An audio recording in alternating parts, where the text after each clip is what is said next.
ये बात उन दिनों की है जब गौतम बुद्ध आत्मज्ञान की खोज में तपस्या कर रहे थे और उनके मन में विभिन्न प्रकार के प्रश्न उमड़ रहे थे। उन्हें प्रश्नों का उत्तर चाहिए था, लेकिन अनेक प्रयासों के बाद भी उन्हें सफलता नहीं मिली।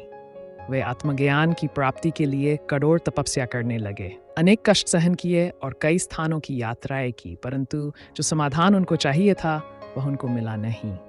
एक दिन गौतम बुद्ध के मन में कुछ निराशाजनक विचार आने लगे और वे सोचने लगे कि धन, माया, मोह, संसार के भी समस्त वस्तुओं का भी त्याग कर दिया फिर आत्मज्ञान की प्राप्ति नहीं हुई, और क्या मैं कभी आत्मज्ञान प्राप्त कर सकूंगा और मुझे आगे क्या करना चाहिए। इसी प्रकार के अनेक प्रश्न गौतम बुद्ध मन में निर्माण हो रहे थे। गौतम बुद्ध को तपस्या में सफलता की कोई किरण नहीं दिखाई दे रही थी और उन्होंने अपने प्रयासों में कोई कमी नहीं छोड़ी थी। वे उदास मन से इन्हीं प्रश्नों पर विचार कर रहे थे। तभी इसी दौरान उन्हें प्यास लगी और अपने आसन से उठकर जल पीने के लिए सरोवर के पास गए।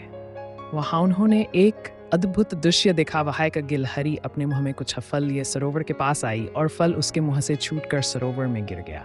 गिलहरी ने देखा कि पानी की गहराई में जा रहा है, तभी गिलहरी पानी में छलांग लगा दी और उसने अपना शरीर पानी में भिगोया और बाहर आई और बाहर आकर उसने अपने शरीर पर लगा पानी झाड़ दिया और दोबारा सरोवर में कूद गई। उस गिलहरी ने यह हार्य करना जारी रखा।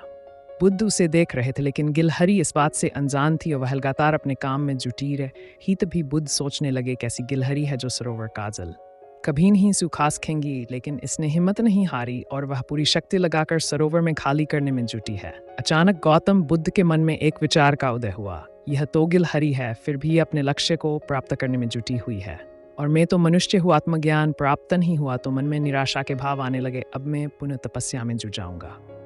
इस प्रकार गौतम बुद्ध ने गिलहरी से शिक्षा प्राप्त की और तपस्या में जुट गए।